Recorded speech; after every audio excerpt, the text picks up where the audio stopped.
उत्तर प्रदेश की राजधानी लखनऊ के चौक स्थित कन्वेंशन सेंटर में शनिवार को एक अहम मुस्लिम संवाद कार्यक्रम का आयोजन हुआ, जिसमें आजाद समाज पार्टी काशीराम के प्रमुख और नगीना से सांसद चंद्रशेखर ने भाग लिया।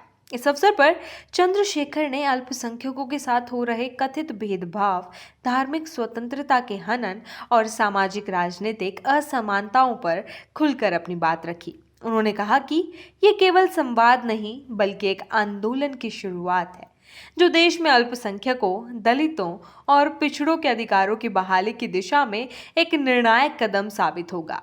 चंद्रशेखर ने मंच से कहा, इस देश में अल्पसंख्यकों के साथ भेदभाव हो रहा है, धार्मिक आधार पर उनके अधिकार छीने जा रहे हैं। एक महीना कावड़ यात्रा निकलती है, सड़कों पर लोग नाचते गाते चलते हैं, किसी को कोई दिक्कत नहीं होती, मगर जब ईद की नमाज के दौरान मुसलमान सड़कों पर एक पैर रख दे तो तुरंत पुलिस कार्रवाई शुरू हो जाती है। ये दोहरा मापदंड है और इसे अब बर्दाश्त नहीं किया जाएगा। चंद्रशेखर ने अपनी बात को और स्पष्ट करते हुए कहा कि संविधान सभी नागरिकों को समान अधिकार देता है, चाहे वो किसी भी धर्म, जाति या समुदाय से हो। लेकिन आज के हालात देखकर लगता है कि संविधान की आत्मा को कुचला जा रहा है। उन्होंने कहा कि वक्फ की संपत्तियों को लेकर जिस तरह से कदम उठाए जा रहे हैं, वो मुस्लिम समुदायों के अधिकारों का सीधा उल्लंघन है। उन्होंने ये भी चेतावनी दी कि यही सिलसिला अन्य अल्पसंख्यक समुदायों जैसे जैन, क्रिश्चियन और सिखों के साथ भी शुरू हो चुका है। रुकावट के लिए खेद है। जियो के साथ करें 349 रुपये में धमाकेदार शुरुआत। 28 दिनों तक रोज मिलेगा 2 GB डाटा 50 दिनों के लिए। जियो एयर फाइबर का ट्रायल फ्री। 90 दिनों के लिए जियो हॉटस्टार का सब्सक्रिप्शन और 50 GB AI जियो क्लाउड स्टोरेज भी फ्री। जल्दी करें, डिस्क्रिप्शन में दिए गए लिंक पर क्लिक करें और पाएं ये धमाकेदार शुरुआत। सांसद चंद्रशेखर ने यह भी घोषणा की कि उनकी पार्टी के आगामी चुनावी घोषणा पत्र में वक्फ बोर्ड और मुस्लिम समुदाय से जुड़े मुद्दों को प्रमुखता से शामिल किया जाएगा।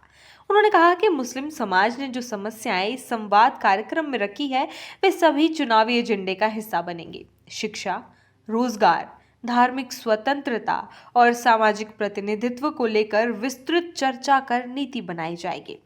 उन्होंने बताया कि उत्तर प्रदेश के स्कूलों और विश्वविद्यालयों में अल्पसंख्यकों को कैसे समुचित शिक्षा मिले, इस पर ठोस रणनीति बनाई जा रही है।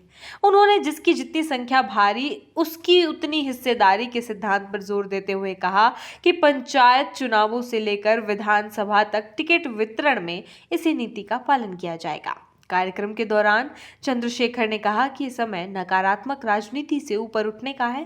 उन्होंने लोगों से अपील की कि वे सिर्फ भाजपा को हराने में ऊर्जा न लगाएं, बल्कि आजाद समाज पार्टी को जिताने में अपना पूरा जोर लगाएं। उन्होंने कहा कि इटावा में कथावाचक के साथ हुई घटना को लेकर भी समाज को सोचने की जरूरत है, क्योंकि शोषण उन सभी का हो रहा है जो सत्ता के साथ खड़े नहीं हैं। चंद्रशेखर ने धामपुर की एक घटना का उल्लेख करते हुए कहा कि वहां मुसलमानों की दुकानों को बंद करवाया गया, जबकि वे मांस की दुकानें नहीं थी। वहां चाय और नाई की दुकानें बंद करवाई गई, जो पूरी तरह संविधान के खिलाफ। उन्होंने सवाल उठाया कि अगर सरकार संविधान की रक्षा नहीं कर सकती तो मुख्यमंत्री को अपनी कुर्सी छोड़ देनी चाहिए। उन्होंने कहा कि अल्पसंख्यकों को शूद्र बनाए जाने की साजिश चल रही है, शिक्षा छीनी जा रही है, अधिकार छीने जा रहे हैं। स्कूलों के मर्जर के नाम पर मुसलमानों से शिक्षा छीनने का प्रयास किया जा रहा है, मगर मैं जीवन के आखिरी क्षण और खून की आखिरी बूंद तक वंचितों, पिछड़ों और शोषितों के साथ खड़ा रहूंगा। कार्यक्रम के अंत में चंद्रशेखर ने ऐलान किया कि अब मुस्लिम समुदाय के बाद दलित और पिछड़ों का भी सम्मेलन आयोजित किया जाएगा। इसके बाद कार्यकर्ता घर घर जाकर लोगों को जागरूक करेंगे। उन्होंने ये भी कहा कि समाज को तोड़ने वाली ताकतों को जवाब देने का समय आ गया है और अब एकजुट होकर न्याय और बराबरी की लड़ाई लड़ी जाएगी।